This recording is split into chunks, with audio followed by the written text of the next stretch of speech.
Did you see my new mug? I'm Badass. I thought so. I'm building a Nanny Og cosplay. Looks less like a mug and more like a tankard. Yes, it is. Big hearty tankard of mead. It's a character from Discworld. So yeah, I decided she needs a big ass mug so she can sing about about a certain hedgehog song.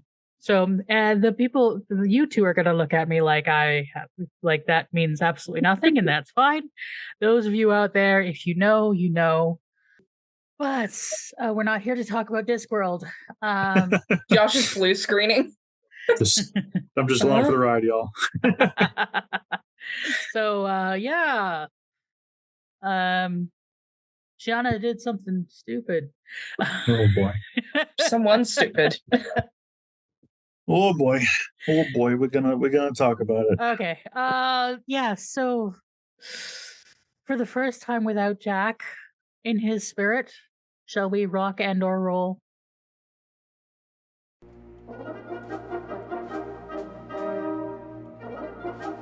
Hi, friends.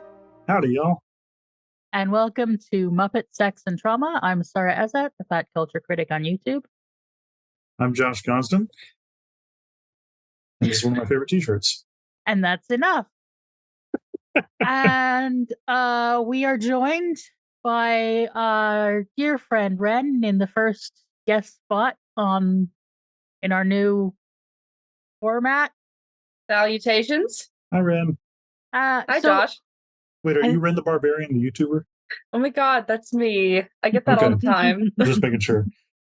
So we've done this before, but for a refresher, how did you get into Farscape?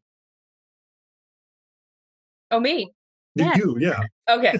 Well, it was recommended to me by a lovely friend whose choice in media is always very, very perfect, chef's kiss. So I trust her judgment implicitly. So of course I had to try it when she recommended it. That person was Sara for the record. That wasn't obvious. And how do you like the show? I'm liking it a lot. Well, I say that I finished it, and I loved it. I really did. It's awesome, and I love listening along to the podcast and you guys getting to experience and talk about it because y'all say some things that I was like, yes, that's what I thought when I watched it. Well, I'm glad that you've been enjoying listening to us pontificate about it for sure. But I hope what you've walked away from it is the very essence of what's a good way of saying it? Media criticism is embodied within this podcast, and we just sort of are the flower. No, I don't know what I'm saying. I'm really glad you've been enjoying it, and we're really glad that you're here with us tonight. Yeah, thank you for taking the first of these slots. Absolutely, and of course, I love you guys. We love you, and you'll be back later in the season too. I am. So get ready for more of this phase. Which is a good face. We like this face. Yeah, this is a good face. It is a really good face. See, there it is. Unfortunately, it's mostly my dad's, but you can pick your friends. I'm pretty sure it's all your face. You can't pick your nose. So, shall we talk about Season of Death? Yes. What a cheerful episode. Okay. I really enjoyed it. It was good. Season of Death was written by Richard Manning and directed by Ian Watson. When last we left Crichton, he was upside down, strapped to a table, literally hanging brain, and unable to form words. This episode opens with everyone worried, but trying to respect his space. Well, everyone but Rigel, who is snooping. And lucky that he is, because he finds John and also an unconscious Turcotte. Dargo, Zahn, and Stark head down to the planet to help, leaving Chiana and Jothi alone on Moya. Meanwhile, somewhere in Turcotte's clinic, Scorpius gets some bad news. His command carrier is delayed, and he will have to bide his time here, without being detected by Moya's crew, more importantly, Crais and Talon. Grunchlick offers to be of service. Scorpio takes him up on that rather more directly than intended and makes himself a puppet out of Grunchlick himself. A revived Turcotte says he can repair John's brain, but it will mean using one of the clinic's donor bodies. But what he can't do is remove the remnant of Scorpio's neural clone that is still in John's mind. The crew argue about what to do. What would John want? To live with the clone or to die? To use a donor or not? Scorpio Grunchlick does his best to stoke tensions and pushes Zahn and Stark over the edge. Dargo steps in and makes a decision. Fix John as best you can and we'll go from there.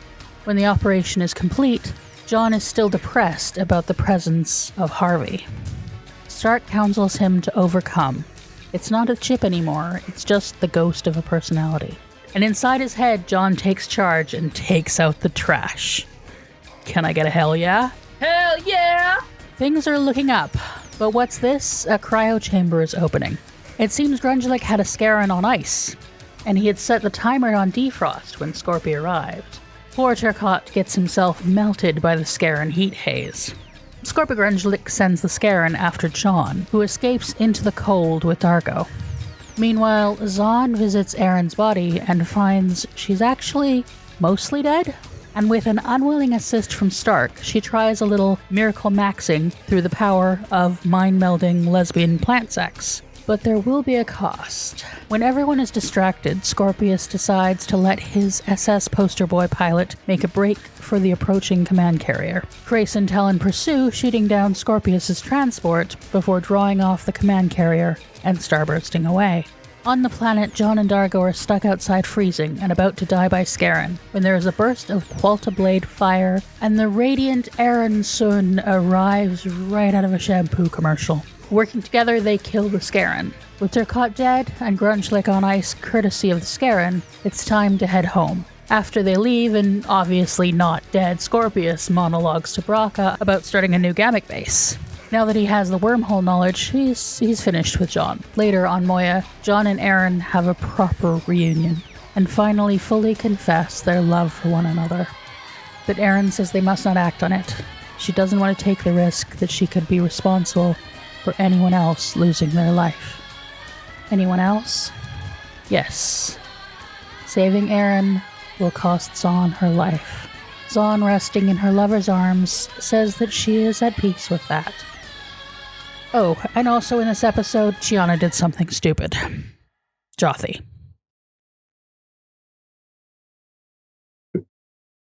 That's the way the cookie crumbles. This time, apparently. Or the crockery explodes. Yeah. No, it was a fantastic season opener. I'm glad they did not get rid of Claudia Black and Aeryn Soon. I couldn't imagine that she was gone forever, but they did a really good job with her. They did such a good job with her death in the previous season that it would have been fitting if she was gone forever. Like, it was a really good send off. Mm-hmm. It's how Aeryn would want to go out. Absolutely. And I also appreciate Scorpius is going to go off and do his own thing, but Wayne Pegram is in the opening credits now, so we're going to stick with him much more frequently in storylines. I'm predicting, and I'm looking forward to that. So knowing what you've said before about Virginia Hay and her difficulties with the character of Zahn, this does definitely seem like they're setting up an exit for the actress and for her character. Or maybe she's going to do some Delvian plant shit and metamorphose into a character that doesn't require as much makeup. Who knows? But at the very least, it's going to be interesting to see how this all plays out over the course of the season. What about you, Ren? Well, I can't believe it wasn't Maldus. Listen. No, but it was such a good episode. And it's a great way to start season. It's great when you can start your season off with a bang, and this is one hell of a bang. Not what Chiana and Jothi did besides, making us think that one character is dead, and then telling us at the end of the episode that another character is going to die. Like, holy crap! I will admit, I'm gonna miss Scorpion. Yes, when it's Ben Browder in the makeup doing the accent, yes. Yes. Yes, that was pretty impressive. Effective. I also really love this episode. I think it's a great season opener. And the title of it is the season of death is intended to be the title for the season. Mm. Which All right. yeah. Yeah. I mean, a lot of it is sort of less plot heavy because a lot of it is resolving the threads that were left at the end of last episode. But it does that very, very well. Yeah. The grunge slick puppetry is Come on. a hell of a thing. And those of you, if any of you watch our reaction, know that I cannot watch the scene with the finger biting. It's true. Every time I have to put my hand over my eyes. It is just too.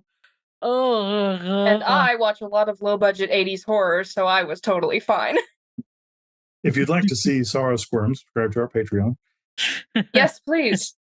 Yes, and also like that hell yeah moment is one of my favorite in the season. That was really good, yeah. And the whole series, actually, it's one of my favorite gifts to use is the hell yeah. So, and if you want to see Josh's response to the hell yeah moment, you can subscribe to our Patreon. The hell yeah, and the kiss. The kiss. And the I love yous. I'm over the moon. I'm over the moon that John and Aeryn are finally. But then we can't be together though. It's like Listen, that's all fine and dandy, and that's the carrot on top of the carrot cake. The rest of the cake is delicious. It's it's gonna be fine. Yeah, everything in the cake is delicious except for the sour notes of which thankfully they don't fully show us much of the scene with Gianna and Jothi. Listen. Thank God. But and that is something we will be talking about more next episode. Or Dewey and Connor 2.0. Sure, yes, absolutely. Because now we're stuck with this weird ass stepmother fetishizing love triangle. Yeah. Yeah.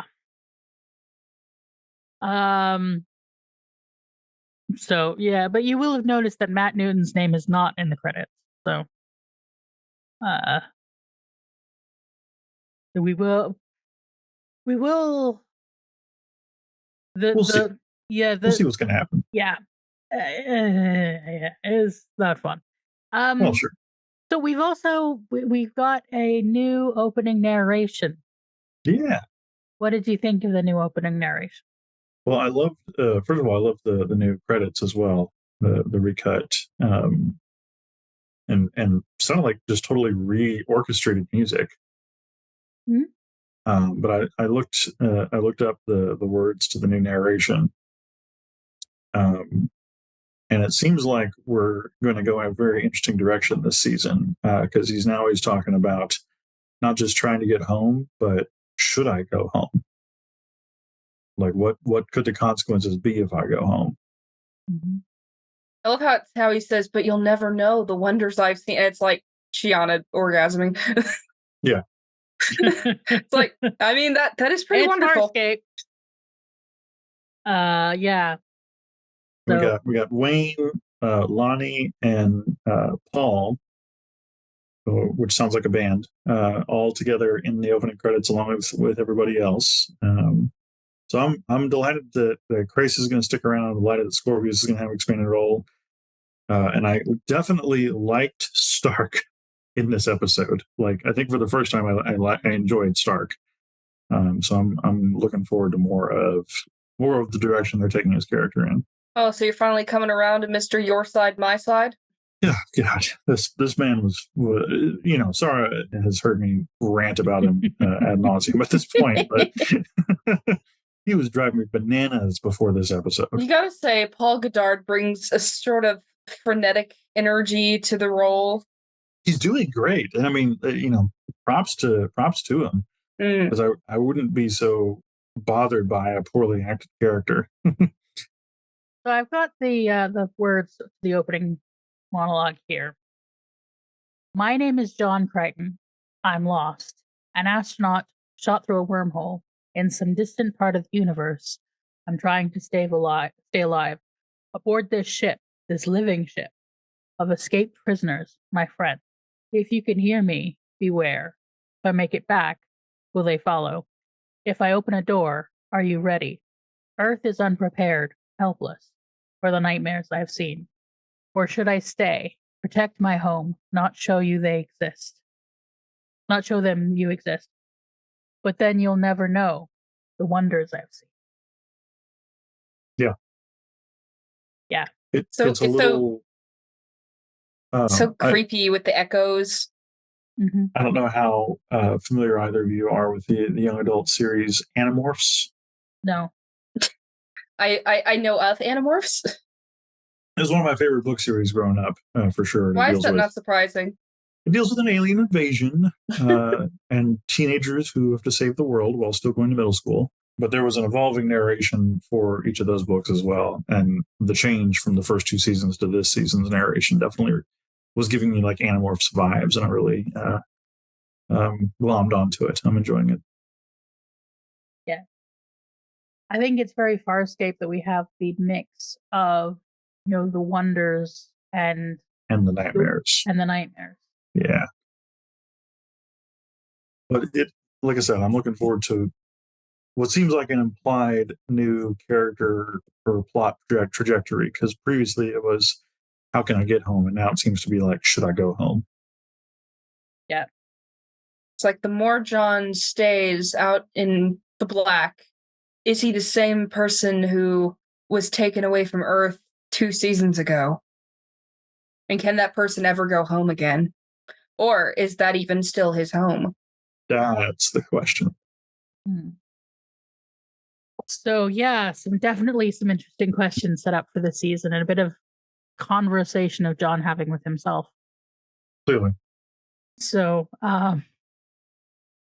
yeah, and again, yes, we have Stark joining the main cast, and I think we also have Grace as part of the main cast too.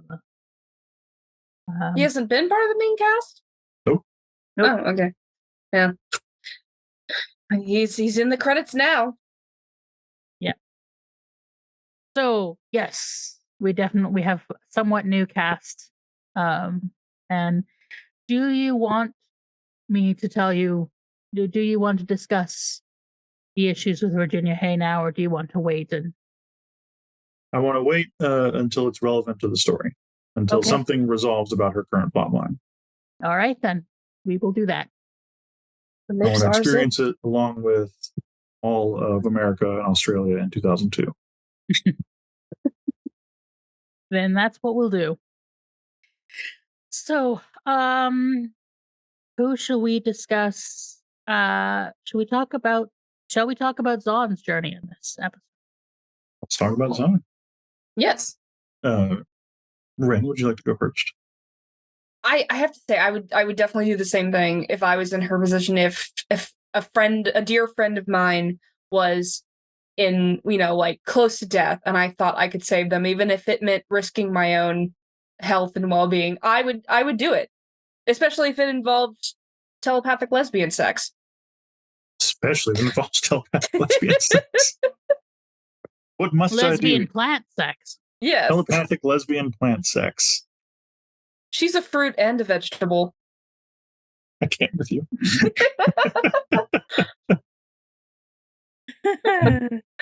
Oh, I never get invited back on the show again. Yeah, really. Thanks for coming, Rit. No, this is why That's you're my here, time. actually. You bring this flavor. But I bring the trauma. Mm-hmm. It's interesting that we start with her like having to mind meld again with or share unity. Somewhat distinct from mind melding but just as homoerotic. With John again after what happened last episode. Yeah, to discover what's, and then her whole John must die freak out. Yeah, that kind of rubbed me the wrong way as we were watching it. Because from like, it was interesting. It was almost as though a different writing choice was made midstream. Because the scene as staged in the laboratory with John strapped to the table played out differently than literally what we were shown and told while she was mind melding with John. But her like, he wants to die. Like, he didn't say that while she was there with him. Like, and if she was getting empathic vibes from it, I wish we would have gotten that a little bit more textually, because it definitely just sounded like Zahn was in the position of some sort of a jealous heiress trying to pull the plug on her ailing grandfather or something like that. It was a little weird for me when we were watching it. It was well done. It was well acted, and obviously, Scorpius capitalized on it through his French lick on a string. But I don't know. That one was a little bit weird. And then lesbian plant sex unity to revive your dead ex-lover's lover was fantastic. I mean, I'm glad they brought unity back as like an ability rather than just a lip service kind of a thing. No pun intended. One-off MacGuffin. Yeah. It's interesting though. There's they played it pretty ambiguously, I guess, in terms of whether reviving Aeryn was the right thing to do. Because we're, all three of us are fans of Buffy the Vampire Slayer, and of course there's a whole season devoted to that question about whether or not that is a selfish or a selfless act. But then, I mean, Aeryn justifies it by her decision to make Zahn's sacrifice worthwhile. So I guess that sort of answers the question through the text. But it was just kind of an interesting. The ambiguity was interesting when she meets Aeryn in the void. Yeah. Yeah. Pulling her soul back. And of course, Zahn sacrifices herself for a friend. Of course she does. That's who she's always been, unquestionably. That's very Zahn. Yeah. Yeah. She's my favorite character. She is awesome. I do find it. There's a lot of sort of dodgy relationship to consent in this episode in a couple of different ways, because like Zahn is obviously not comfortable doing unity with John. Like, she's just experienced a violation in unity with him. Although it was not him, it was Harvey. Harvey, yeah, but still. And Harvey is still in there, and I think it is Harvey who is saying, "I want to die," because we hear Harvey telling John that he wants to die. Yeah, I think yes. I think it's not clearly conveyed that I think there are two voices, and she is picking up. She is perhaps more melding with Harvey than with John. Which makes you wonder how much of Harvey is John. Ooh. That's a question. Yeah, because she can't tell the difference. It's no longer the. We'll get into the discussion of Harvey, I think, in a bit, but I think that I'm gonna stick with my dodgy consent discussion. So yeah, I think she's being pushed to do that, and then there's the whole, like, would John or wouldn't he consent to the death of a donor, which Stark then decides to just kill the donor. And then there's a situation where Zahn knocks Stark the fuck out to take advantage of his energy without his consent, because she can't do the miracle maxing on her own. It needs to be amplified. It kind of needs to be a three-way lesbian, bisexual sex. It's like Zahn and Aeryn, and then Stark's in the corner watching. Yeah, it needs the assist. Not Stark being cuckolded. Which I think Stark would happily consent to, except that he's not going to consent to the cost to Zahn. No. Yeah, He's not that's his thing.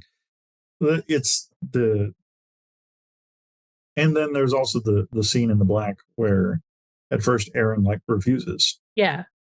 So like did She Zahn doesn't want this revive guy. Aeryn against her will? Yeah. Which that's also in character with Zahn. Zahn doing the right thing, consequences and consent be damned, or is what she thinks is the right thing, I should say. Yes, it is. Zahn is high-handed.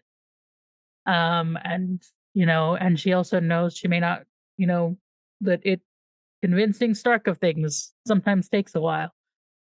But that doesn't excuse knocking him out.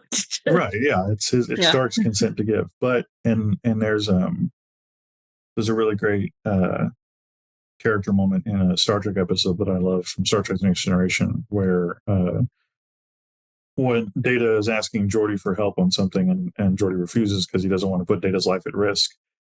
And Data goes, yeah, but it's my life to risk. And Geordi goes, yeah, but it's my decision to help you. And so that's where the line is right there. Like, yes, it's absolutely Zahn's life to risk for sure if she wants to risk her life to bring Aeryn back. But it's still Scorpius's decision to help, Stark's decision to help.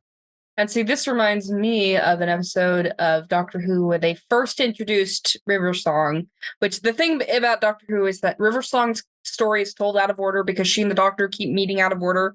And she meets him from his point of view for the first time when he's in his 10th Doctor era. And, he's all like, how do you know me? Blah, blah, blah. And in that first episode that he meets her, he watches her die. She, like, there's a plot MacGuffin where it's like somebody has to sacrifice themselves to save the day, and he's prepared to do it, but because he's all like, I'll just regenerate, I'll be fine. But she ends up knocking him out. When he wakes up, he's handcuffed to like a metal pole, and she's getting in the death chair, and she's saying, I can't let you do this. I'm gonna do it for you. But just know we're gonna be very important to each other in the future. And then he has to watch her die. Yeah, it's a very knife-twisting, complicated thing. Yeah. Don't get me wrong. I'm very glad Aeryn comes back. Oh yeah, for sure. I also, from a writing perspective, I don't mind that she comes back in such a morally gray, ethically ambiguous kind of a way, because that's this show. I love that about this show. Like, it raises these questions. And I don't think it's like Buffy where she would choose to be at peace. I think Aeryn realistically would choose to keep fighting. She wouldn't choose to keep living at the cost of Zan, but she would want to keep on with the fight because that's who she is. Yeah. Yeah.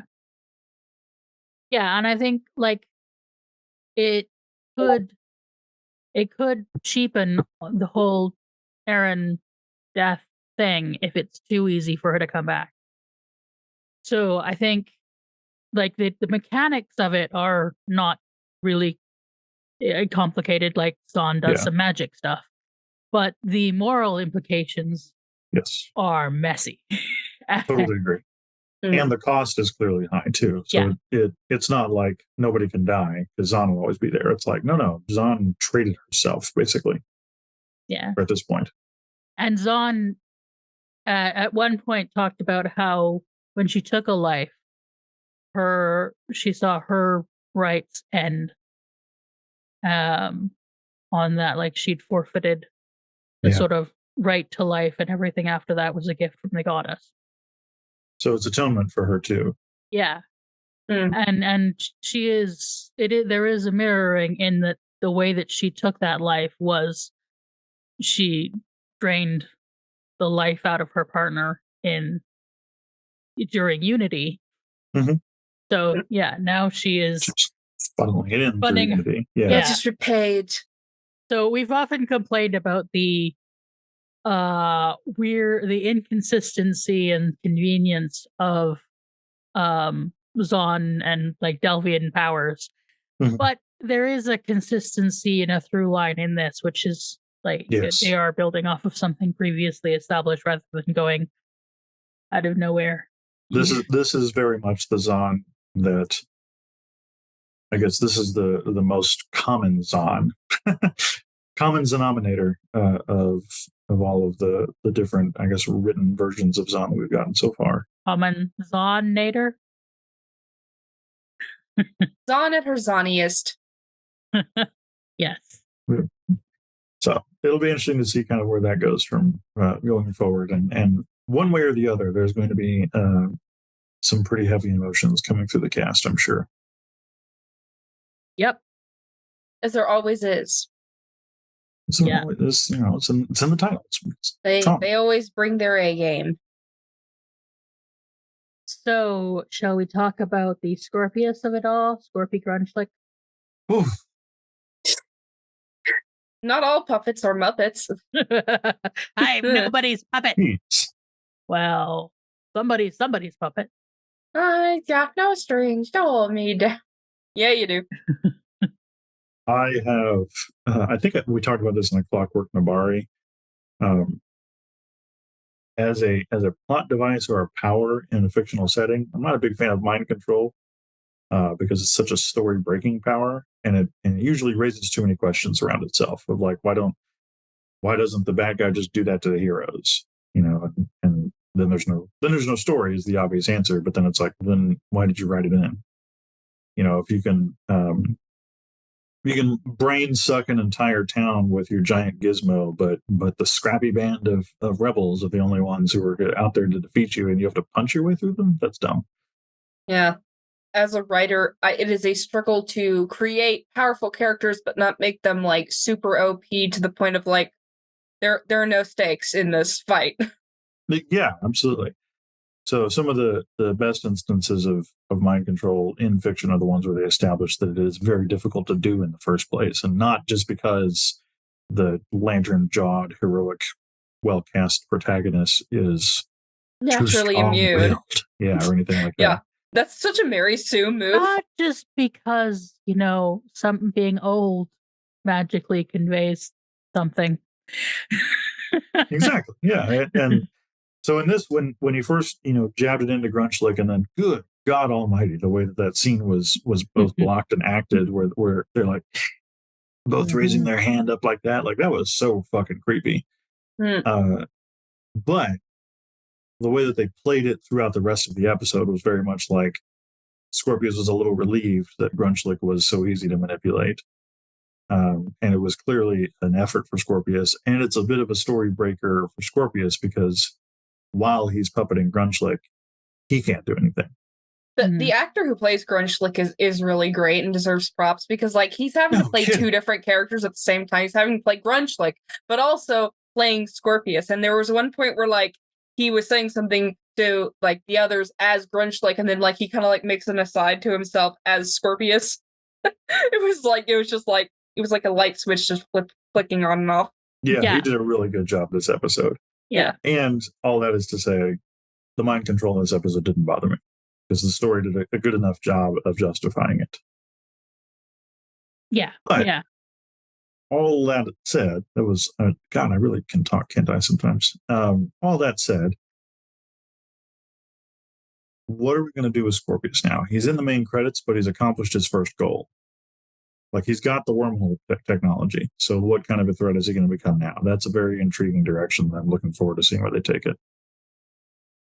What will he do with the stuff? Will he be able to unlock its mysteries? Just all this stuff. Yeah. Yep. He has a chunk of brain and some information. We shall spend. Well, he doesn't have a chunk of brain anymore. Yeah, he lollipopped it right off. Nom nom. This episode was gross. I just realized that. This episode was just gross.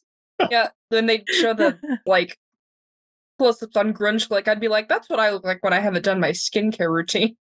Yeah, but you don't bite your own finger off. That we know of. How do you know what I do? That we know Don't of. kink shame me. Just saying. You talk about Scorpius now. Oh god, when does he he never disappoints. I love him. He's just so evil and he revels in it.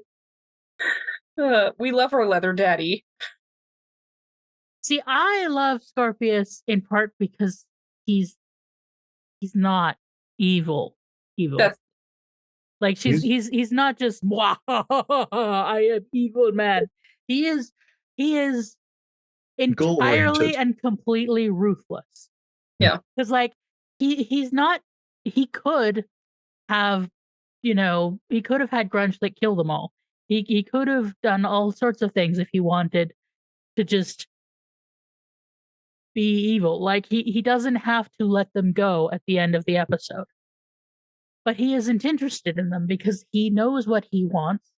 He wants the wormhole knowledge, and he wants his, he's got his new base. He wants to figure out the technology. Like, he has no ethics that we can see at all. And nothing, he's not prepared to let anything get in his way. But he's not like, I want to be evil. He's just completely single-minded and completely ruthless. And I think that makes for a much more interesting villain. True, than just, how arch am I? True, but I do think that he also takes a little bit of joy in torturing the Moya crew. Joy. Oh yeah, he enjoys his work, but that is, not the reason he's doing it. And I think he enjoys domination. Hey yo! Clearly, again, no kink shaming to Scorpius. Like what you like, King. But Braca knows better than anybody. Yeah. One of the things I rather enjoy about this episode is the little through line of him dealing with SS Boy. Yeah, that pilot guy was interesting too. What was his name? Mr. Tomorrow Belongs to Me. I can't remember his name. He's just Goober, Gobin, or whatever.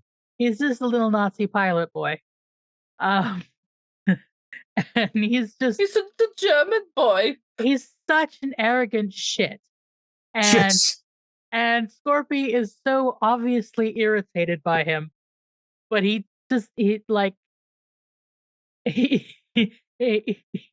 and like there was a, you're going to die, you little shit. You are absolutely going to die, but only when it's convenient for Scorpius. And he thinks he's such a great pilot and he's so useful. He thinks he's so important. And Brack is just looking at him going, you fucking shit. Don't you never, ever, ever get to thinking you're irreplaceable. Yeah, and I love the Braca and all his response, all his reactions to everything. Always amuses me. I like that guy. I hope he gets to do more. I think I said it before when he first appeared. That actor had a bit part on Xena Warrior Princess as Brutus. Of course, you would know that. He was that Brutus, yeah, and yeah, he did really well with that.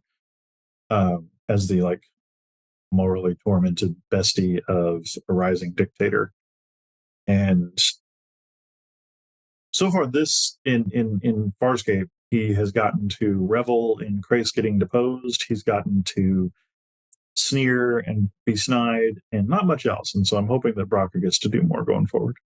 The actor's name is David Franklin. David, you did great, buddy. Yeah, a lot of what he does is sim for Scorpius, and yet I enjoy the complex ways in which he sims for Scorpius. Don't we all sim for Scorpius a little bit? It's part of that dominated thing. Yeah. We love a leather daddy. Yeah, and Braca is not going anywhere.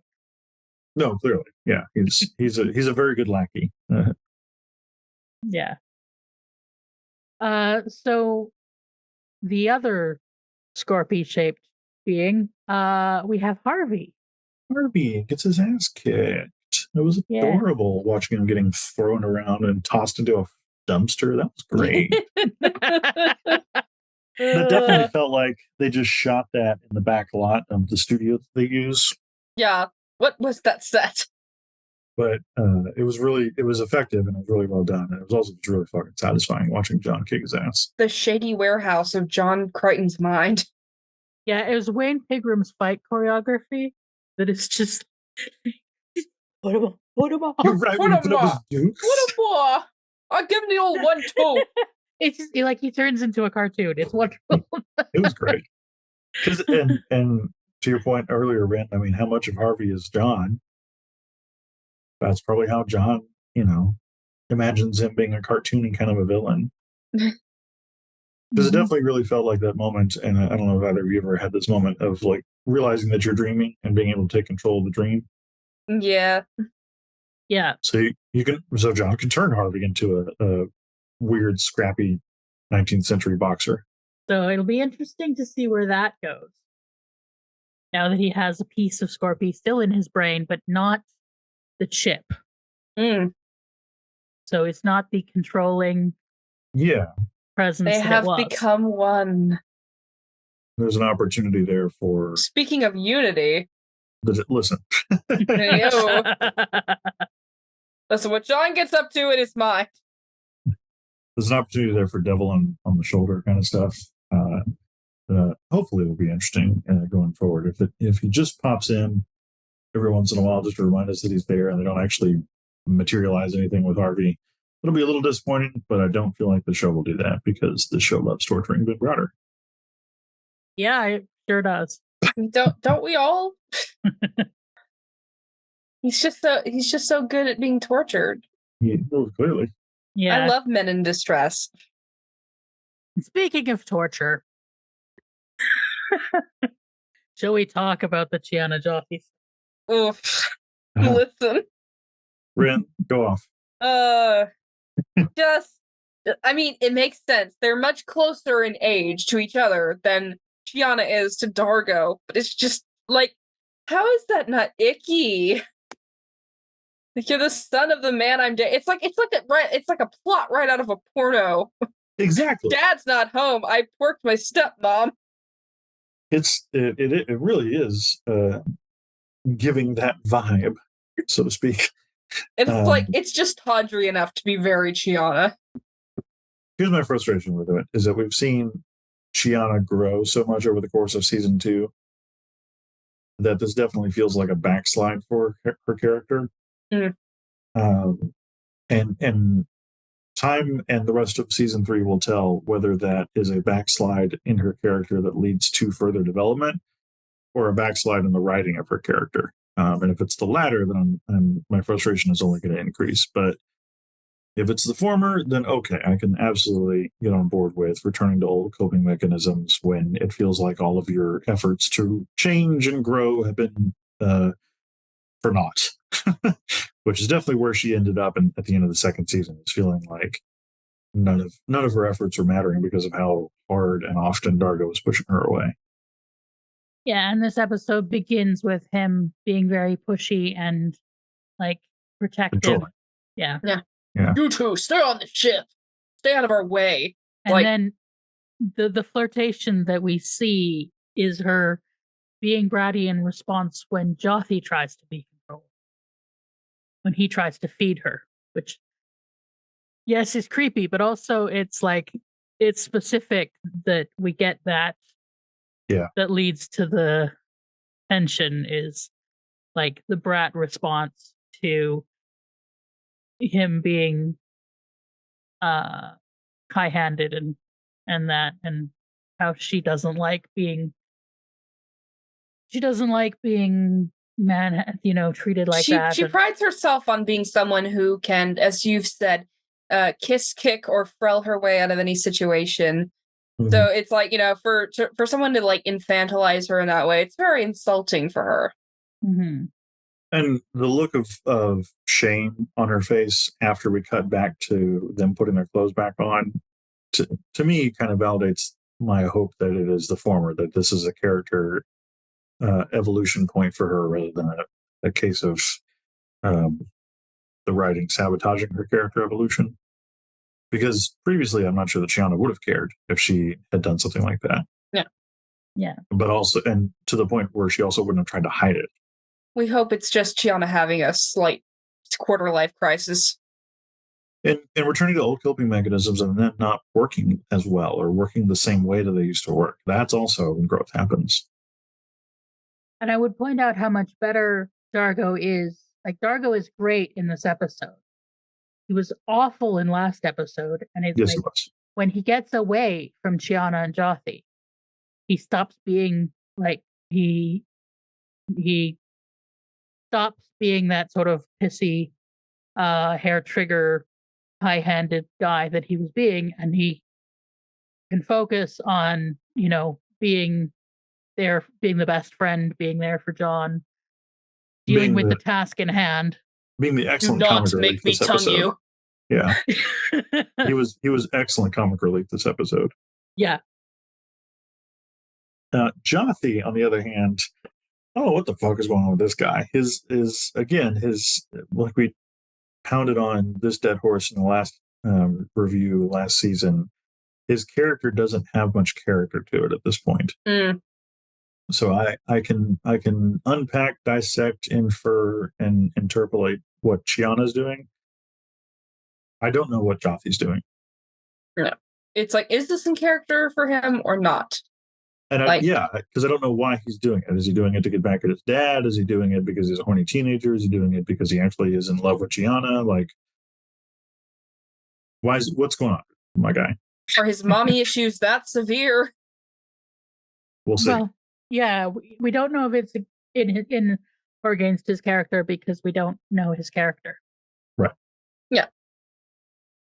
Yeah, it hasn't really been presented to us, so. And I'm glad they're at least being like a little bit deconstructive about it, and not they're just being like, "Oh, love triangle, so scandalous."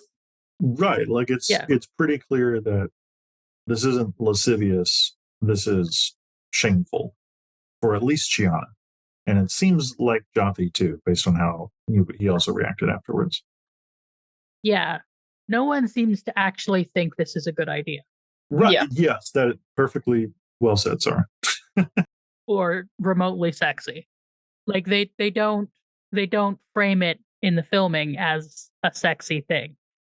They don't try and be like, that's a good point. They don't try and do the romantic anything to it. Yeah. We see them flirting, but I am sitting there going, ew. And yes. I feel like I also feel like the camera is going, what the fuck are these two doing? Yes. Yeah, let's be I honest, think that's valid. Let's be honest, it's cheaper to have an ill-advised hookup than to go to therapy. Not speaking from experience.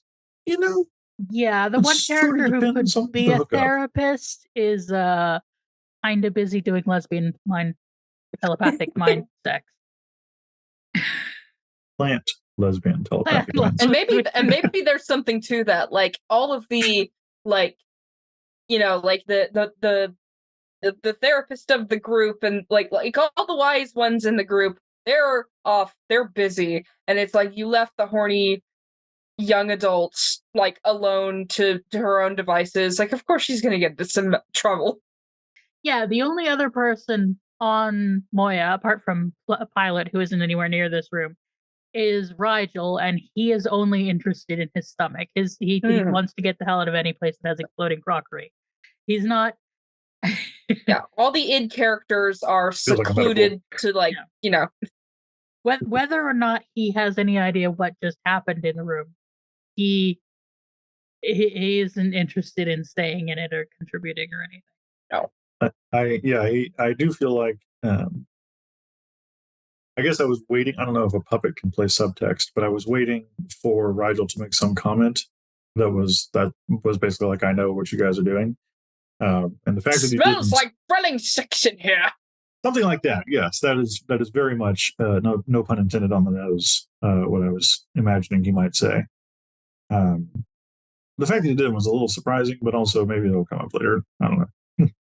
He's just like, give me my food. I don't care what you guys are doing. Just like, get me my food. Yeah, there is a lot going on in the episode, so we're not going to dwell on the mistake. Okay, can I make one more joke? Please.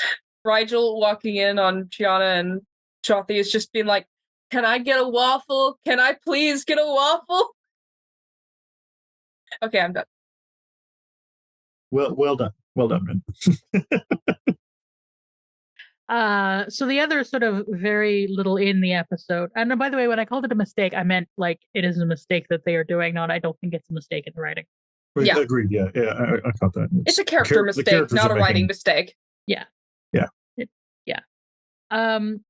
But the other sort of barely in the episode is, of course, Grace and Talon, who are who mostly are in the episode to be a distraction for the command carrier. They're just sort of waiting around for the plot to come and get them. Well, a little bit, yeah. Lonnie Tupu is getting really good at standing at a 3/4 angle and monologuing menacingly to an empty room. I gotta say, like, when I watched season 2 and they introduced, like, oh my god, there's this new Leviathan, and he's a gunship, and there's never been one like that before. I thought, oh wow, this is gonna be like a really big like chance for drama, and then they just kind of underused both him and Grace in that season. I mean, they used Grace a little bit more, obviously, but it disappointed me. So who knows? Maybe we'll get more out of it in season 3. Yeah, we talked about that a little bit too, about how both of the sons are being underserved as characters right now, Talon and Jothi. But Grace at least has so far, she's still a little anti-heroic or anti-villain, but he's definitely on the side of our crew at this point, if only to avenge Aeryn. It's sort of like the enemy of my enemy situation. Yeah, for sure. So we all, I don't think we have much to say about Grace and Talon, but I thought we should note that they leave before anyone knows that Aeryn has revived. Yeah. I was just about to say that. Yeah, he's ended last season very devastated by Aeryn's death, and so it'll be interesting to see how that plays out this season. So, talk about John's experience with this episode. Our boy cannot catch a break. Not well. The universe's punching bag. They put him back together pretty well. Yeah. It's an interesting decision to bring the two, what do they call them? Ionians or Egosians or whatever? Ionians, I think. It was an interesting decision. Interons, thank you. Interesting decision to bring the two Interons with them at the end of the episode. I'm curious where that's going to go, because I think that's a really fascinating plot teaser. John's arc, very cathartic. He's come out on top after a season of torture. He beat up Harvey. He got Aeryn back. She clearly doesn't hold a grudge against him for killing her. And like girl he loves has finally admitted that she feels the same way, even if they're not going to act on their feelings. Like everything is going his way. Everything is working in his favor at this point. I'm sure that will continue. Right, honestly, yeah. There's no more drama. We're done. Except one of his besties is dying, and his love interest, after a fantastic makeout session, was like, "Sorry, but we're just gonna be friends. I hope it's okay." For very understandable and very Aeryn has trauma reasons that I'm sure we'll unpack here in just a minute. But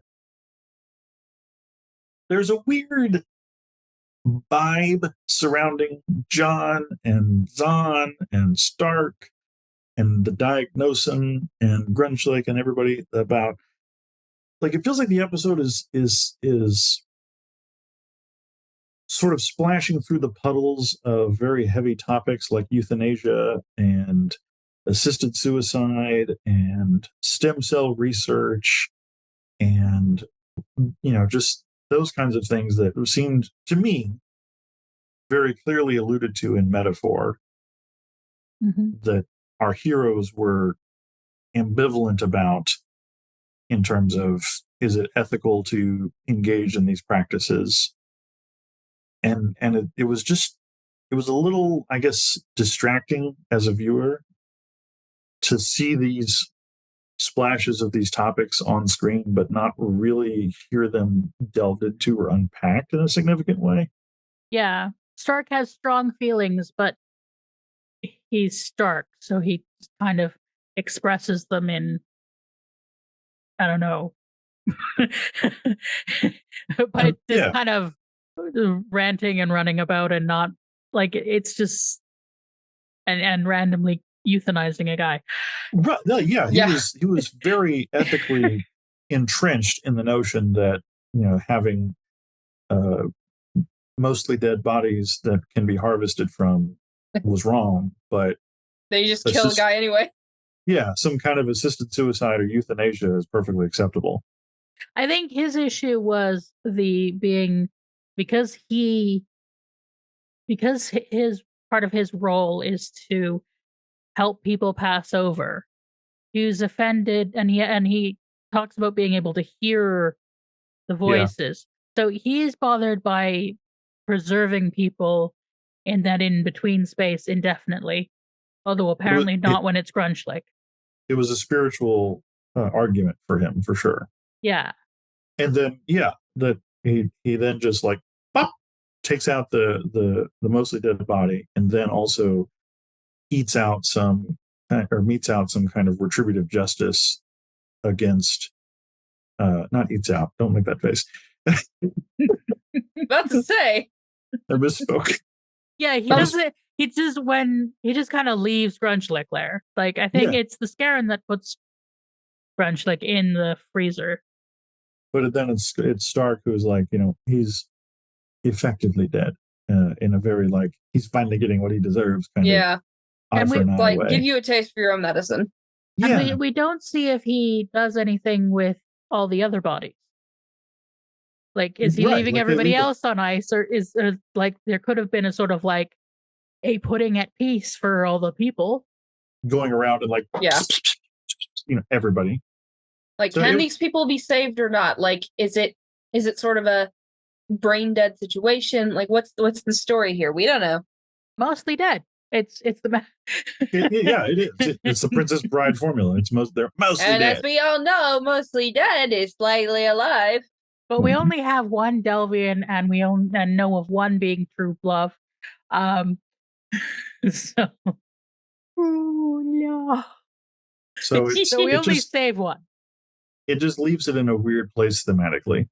Yeah. Because then that's also like we only care about it when it's personal to us or something like that. Yeah. For my money is that I think one of the biggest mistakes you can make watching Farscape is thinking that it's Star Trek, because Star Trek is very big on the moralizing within the episodes, and like what did we learn on the show tonight, Craig? Is I think it's obviously a lot of us know that Guardians of the Galaxy, the James Gunn movies, are heavily inspired by Farscape. I mean, they even had Ben Browder make a cameo in the second one. And and someone said that Guardians is different from like the other Marvel movies, because in a lot of the Marvel movies, it's like we have to help because it's the right thing to do. And in Guardians, it's like, oh, why do you care about saving the galaxy? Oh, I don't know, because I live in the galaxy. It's sort of a, they don't really take the time to like, examine like the ethics of certain actions. They're just like, they're living on the run, and it's like, I got to make a split-second decision now, and I'll worry about the ramifications later. And I feel like that's a lot of what Farscape is. It's like, yeah, we could have a big long discussion about like, euthanasia and stuff, but our focus is getting John back and getting Aeryn back. I mostly am hip to that, except that Farscape has never been shy about consequences. That's true. I see what I see what you mean, Josh. Like, there is a lot of deep stuff made present and then unresolved.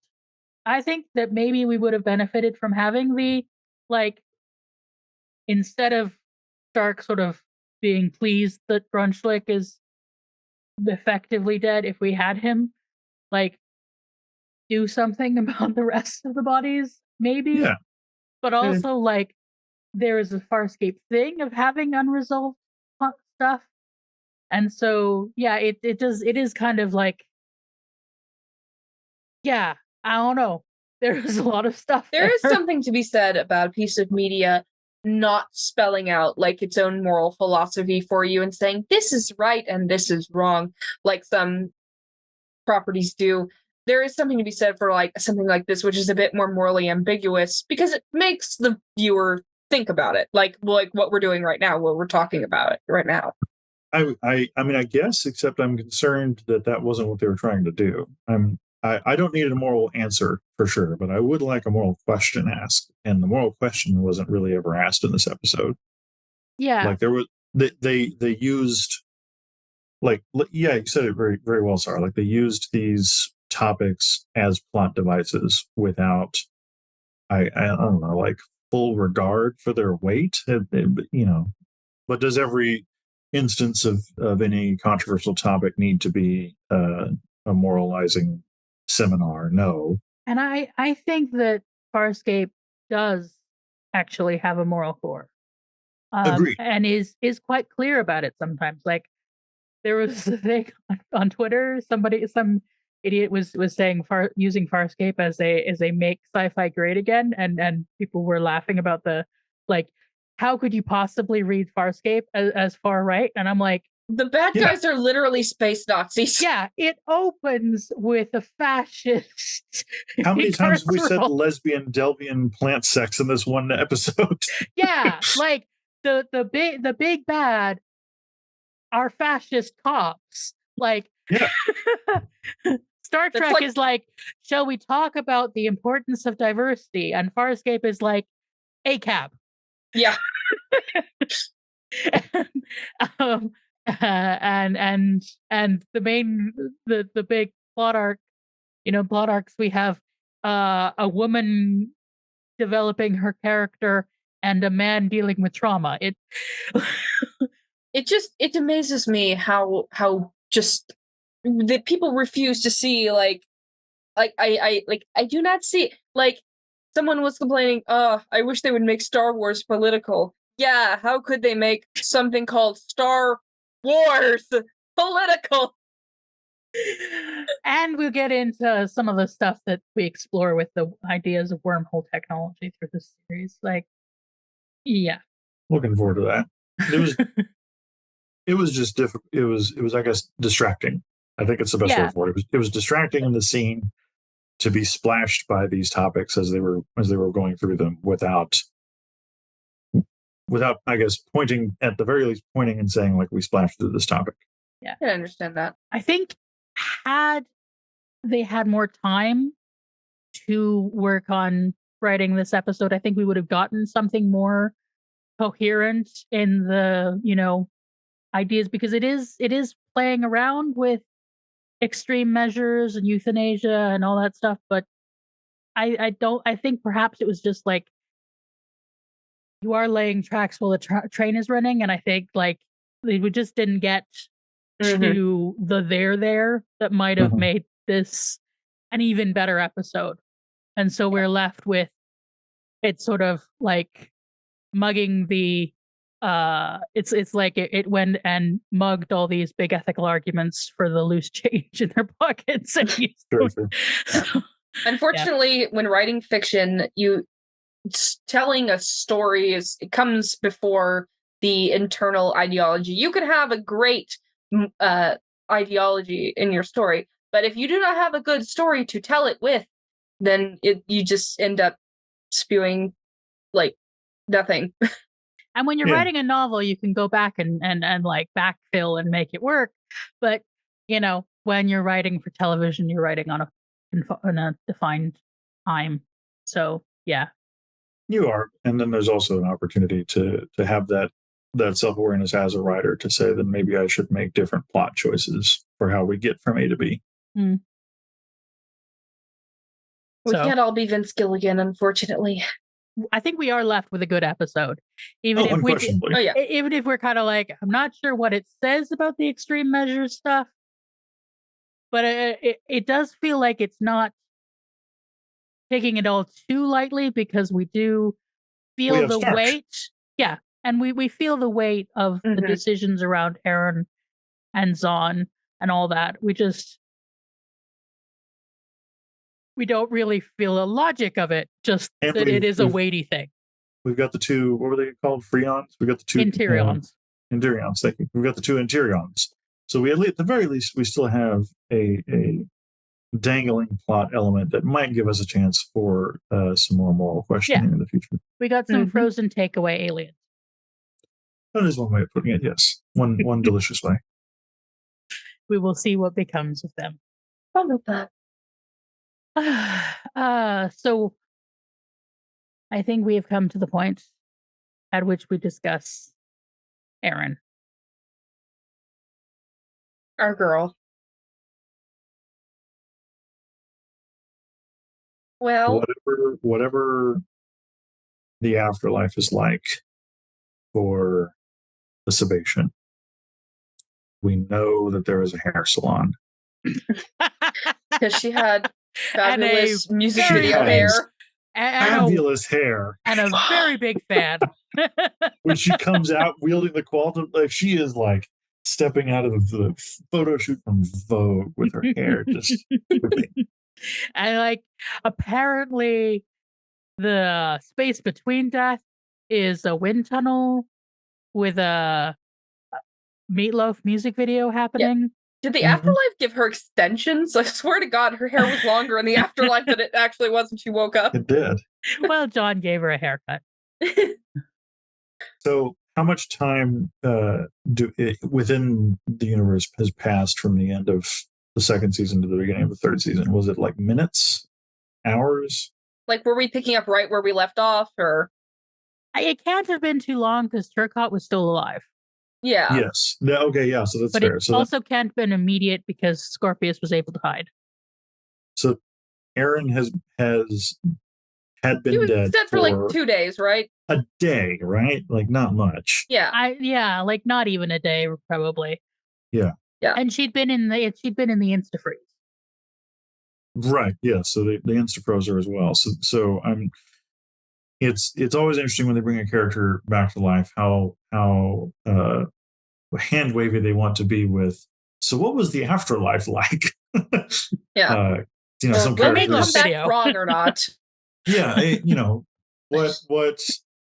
What opportunity is there going forward for Aeryn to reflect on that experience? Was there an experience? Because also when Zahn first finds her soul in the music video, Aeryn doesn't seem to have a memory of who she is or anything. Like Zahn has to supply her with memories Yeah. as she is working to pull her soul back. She knows her title. That's Which rank says and a lot regiment. about Aeryn. Yeah. And it makes you wonder, like, for somebody like I said earlier, like for somebody like Aeryn, is there such a thing as being at peace? Like, could you, if you have that like soldier's instinct, like where you always want to, be in the conflict, is there at any time a point where you could like put your weapon down and like, settle down and be content with that? Yeah. It's very Captain America. Mm. But it's very. Well, the It's thing very- it is the peacekeepers are fascist. Yes. They are very thinly veiled as a fascist allegory, and fascism tends to involve a death cult, an idea of dying for For the you're nation. perpetually Yeah. dying for the nation, Yeah. and like that is the goal. That's why the skull imagery and stuff is there's always a sort of cult of death. Yeah. But and we know that they've treated her as cannon fodder. She was like raised in a and raised by the state. Yeah. And it was apparently unusual that like her parents conceived her in love instead of just, oh, it's our duty to repopulate the species. Mhm. Yeah. So it is interesting that we get her question to Zahn is, have you come to reassign me? Yeah. Yeah. So yeah, there's yeah, I don't know. It's again, it's not really clearly built, but there's interesting theme-ish stuff. Well, there's interesting ideas that can be launch pads going forward if they want to take it there. The idea that Aeryn sees herself as somehow responsible for everything that happened in the previous episode is an interesting one. She doesn't want to get emotionally involved with John because she doesn't want anybody else to die for her, like Zahn is currently dying for her. but also I let myself get distracted. I clouded my judgment, like that kind of thing from the previous episode. That's going to be interesting to unpack, and obviously is very in character for her. She's very much. It's hard, or it can be hard, to go from I am just cannon fodder to I am worth being alive, like I am, and I'm worth having joy, and I'm worth having love. And so she's definitely made the journey from I am a ruthless racist soldier to I can love others and I can care for others. But the journey towards self-love is clearly still one that she needs to undertake. So that's also an interesting door to open for her character. Aeryn kind of reminds me of a character from another show who I won't name, but this character, their story ends with them dying and going to heaven, and basically it's implied that like this character's at peace now, and he has everything he needs. He has his family, his friends, his car for some reason. And I just gave away what show I'm talking about. Yes, you did. And I'm always like, I could never see that character just like settling down and, being happy, just staring at the sunset. I'm like, that character could take a break every now and then. Like, they could use a beach episode every few seasons. But like, that character to me is like, they're not going to be happy unless they're in the fight serving a purpose. And to me, that's just like Aeryn. Mm-hmm. Well, the thing is, one of the visions of the afterlife is, of course, Valhalla. Also true. So, like, there is an idea of a soldier's heaven, and the perpetual good fight and good party afterwards. I don't know if the peacekeepers have an idea of Valhalla, but not all visions of the afterlife are floaty clouds. It is. We really didn't get a Sabatian meditation on death, despite having 2 Sabations. What you were saying about, fascists generally tending to be like, in a death cult, I can't imagine that Sabatians would have like an idea of an afterlife. Because it's just like, the whole purpose of being born is to serve the empire, and then you work until you die. And I can't imagine them being like, and then you get to go to a happy place. Whereas I can imagine them having a Valhalla kind of thing. I mean, that's what the Klingons also have. It's a reward for being a warrior, a reward for dying for the state. Mm-hmm. Unless it's like Cardassian heaven and they get to perpetually serve the state in the afterlife. There's that too. I mean, that's our other, fascism link. Less Viking and much more. Because the Nazis were obsessed with Viking stuff. So yeah, this is true. Yeah, I don't know. We don't really get an idea as far of what heaven or the afterlife would have looked like. Just the question of, are you there to reassign me? I mean, do they have a reincarnation myth? I don't know. Or I guess we're all making an assumption here. Did Aeryn go to Sabatian heaven? Yeah, or did she just wait in the in the big wind tunnel? Sabatian purgatory, if you will. or was that Sabatian hell, like perpetually being reassigned to the next battle? Yeah. Yeah, I don't know. I'm not a person who thinks in terms of heaven and hell, so this is it's all. I was gonna say it's all Greek to me, but they don't really have it. There's Tartarus, and they don't have the same ideas of heaven and hell either. That's a very Christian thing. Yeah, the show I mentioned earlier is very much rooted in Christian mythology. Yeah, it's Bible fan fiction. Yeah. So naturally they would have like the Christian ending of we get to go to heaven now, yay. Yeah. Yeah. But it's interesting how she talks about, being distracted and being responsible, because I'm thinking about the last episode when they had the discussion when Dargo told her not to hesitate because he would. That was a very interesting moment. And like, I don't know, does she blame herself for not thinking that, like, how is she supposed to predict that Scorpius in a John suit is gonna open his like landing gear and land on the on the Prowler? Like, is that a tactic somewhere that she could have memorized? Well, and they made the interesting point in the season finale that Aeryn is excellent space combat pilot, but John was trained in the Air Force, and flying in air is different than flying in space. Mm. Mm. So I don't know. It once again, and at this point I'm broken recording myself. It'll be interesting to see where they go with this, because if this is sort of a loosely developed idea that is intended to maintain relationship tension between John and Aeryn, then yeah, it doesn't wash. But if this is Aaron's survivor's guilt because Zahn has sacrificed herself for her, and well, I wouldn't have been dead anyway if I'd been a better pilot, then that'll be an interesting direction to take with it for sure. Yeah. So they set up a lot of interesting ideas that could pay off well in this episode.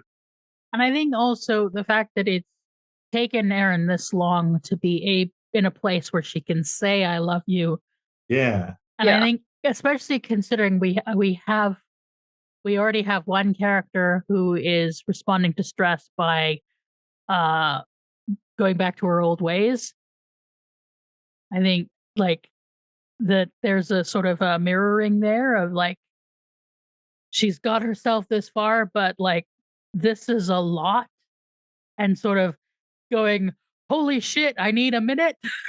Well, sure, yeah, like she fucking came back from the dead. I wouldn't necessarily change my Facebook relationship status right away either.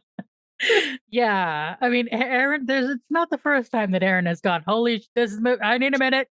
But that is at least Aeryn didn't immediately hook up with John's teenage son. Yes, that we know of, because that is not Aaron's old pattern. That the no, I can't is Aaron's old pattern.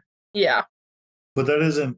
Well, I guess so. Like I said, if that's the direction they go with it, then it'll be intriguing. I don't feel like that was well illustrated in the text of this episode, if that is what was happening.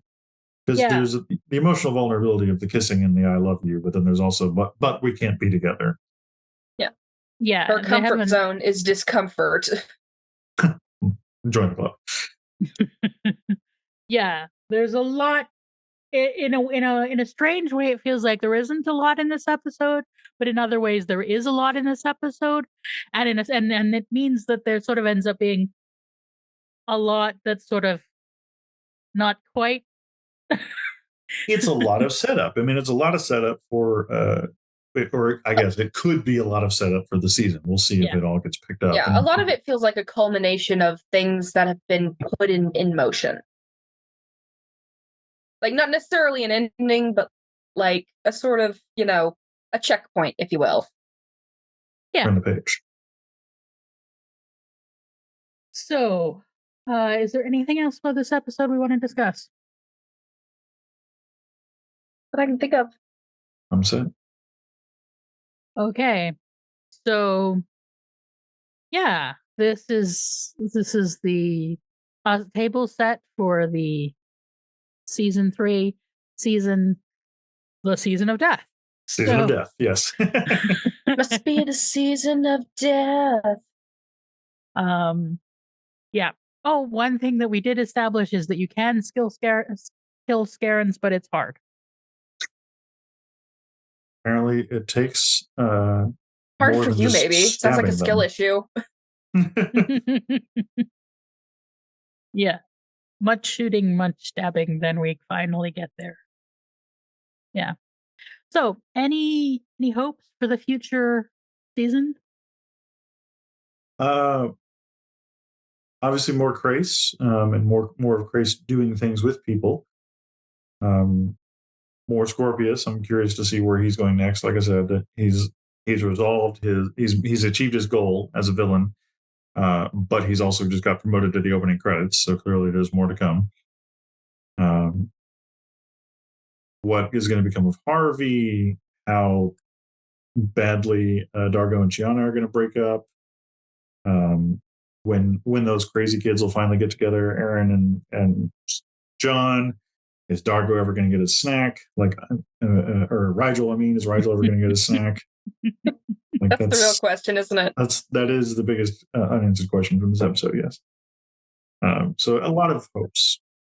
Well, I just personally can't wait to see when, I just can't wait to see the unfolding epic romance of Chiana and Joffy. Like, my OTP 5 ever.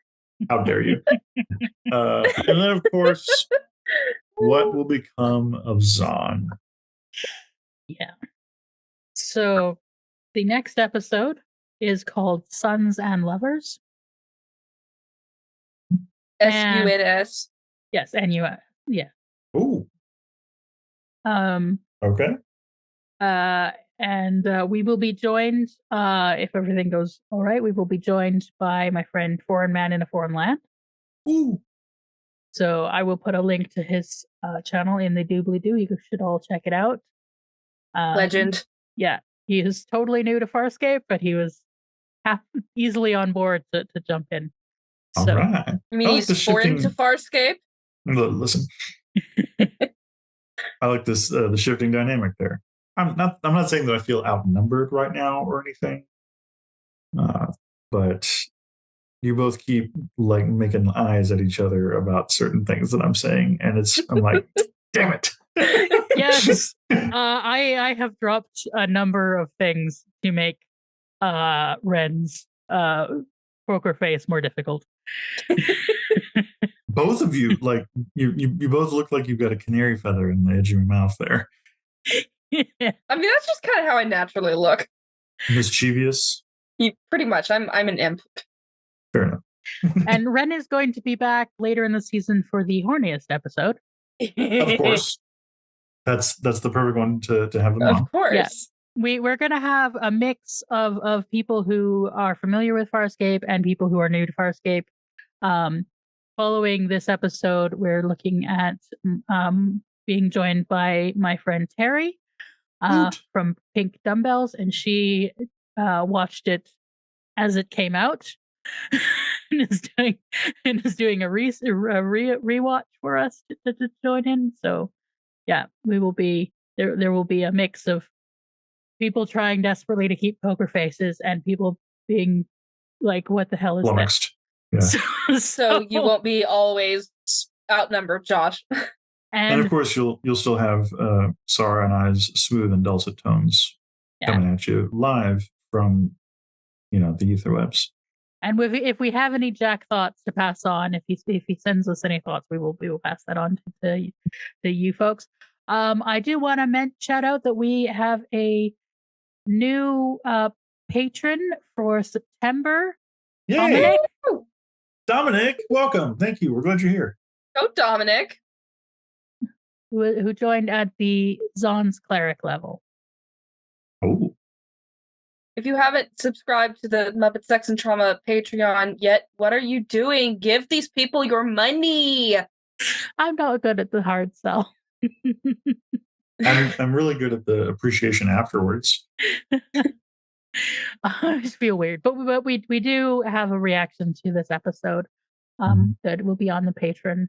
Should be up on the Patreon as the release of this episode. So yeah, you can join the Patreon to check that out. So what's your favorite part? Lesbian plant sex, hands down. What else would it be? But like when she told Aeryn, when Aeryn was like, "Why are you doing this?" and she goes, "Because I love you," and it's like, yeah, see, I want more "I love yous" between friends. Like, I think that's sweet. That really got me. For me, it was Aeryn soon, Ellen Ripley kicking the door down and contemplating the Scaran as like, she's back. Like, I was just like, yes, when that happened. That is a good moment, and I also love them declaring their love for each other, but I think I gotta go with hell yeah. Hell yeah. Because John reclaiming his brain. Hell yeah. After everything he went through. is Yeah. hell yeah. It's very Yeah. hell yeah. So yeah. Yeah, so that is Season of Death. And join us in 2 weeks for Sons with a U and Lovers. Spelled the usual way. But not with a U. Okay, gotcha. So yeah. So why don't you tell everyone where they can find you, Ren? I am Ren the Barbarian. You can find me on here on YouTube, obviously. Also on Instagram, Tumblr, Blue Sky if you have Blue Sky, and of course my Patreon. I also have a Twitter, but I don't really use it anymore because it's become a hellhole. But I guess if you want, you can follow me on there. My YouTube channel is full of stuff about Star Trek and movies and just general like pop culture topics. I think my videos are all right. I would agree. They were more than all right. They're fantastic. Oh, shit. See, I have to pretend to be modest. Yeah. No, I know what you're doing. You can find me if you look deep inside of yourself and ask yourself whether or not I'm still the entity controlling your brain, or if I can be thrown into a dumpster. See, But I want to make a also- dirty remark right now so badly. But also I'm on Instagram at Josh Gosdin, and just kind of hanging out over there, and come hang out with me if you want to. Sara? I have a YouTube channel called The Fat Culture Critic. I'm working on a couple of videos at the moment. I didn't like my recording of the Barbie, the ideas I have about Barbie, so I'm re-recording that. And working on a video about Jane Eyre, actually. Okay, all right. So yeah, I was like, the strike on making videos about movies and stuff feels weird. How about I make a video about an old book? Hope with the writer's strike basically settled, and hopefully the actors' strike will come to a close soon too. We're rooting for you guys. We want you to get all the residuals and things that you're asking for, fair pay. We're big union people. Yes, Yep. please. Yeah. Yep. We will wait for content. For good content. Yeah, and the writer of this episode was very active in the writer's strike, Richard Manning, and is now very active in the with the SAG-AFTRA stuff until that ends. So We'd love to see it. with other Farscape people. So yeah. Solidarity. Yay. Yay! There's power in a union. A lesbian plant union. Get out. Full circle. How many can we say? Can we just one more time get a mention of lesbian mental plan sex? Lesbian mental plant sex. Next That time. works better than when you said, "Can I get a hell yeah?" And I don't know why. Yeah, you were really delayed on that. Oh, because I didn't know that she was talking to us. I try not to interrupt Sara when she's recording, except when I laugh at her when she's recording. Speaking of Sara, dear, where can we find you? I already did that bit. Oh, you did. Oh, I did. Yeah. I did the channel, but you can also find me on Twitter and Blue Sky and various other places that are all linked in the thingy. And you can, if you don't want to join the Patreon, but you want to drop me a tip, the coffee is there as well. Oot. For the editingness of this chaos. She works too hard. No, I really don't. She works hard for the money. This is too much autistic burnout for our. You don't have to put on red lights. I feel that. I think we all. Yeah. So, but that's us on our chaos with the new formula. Thank you, Ren, very much for stepping into this role. Always happy to be here. Appreciate you. Love having you. Yeah, and we will be looking forward to you coming back. Oh yeah. Bye, y'all. Bye, everybody. Bye.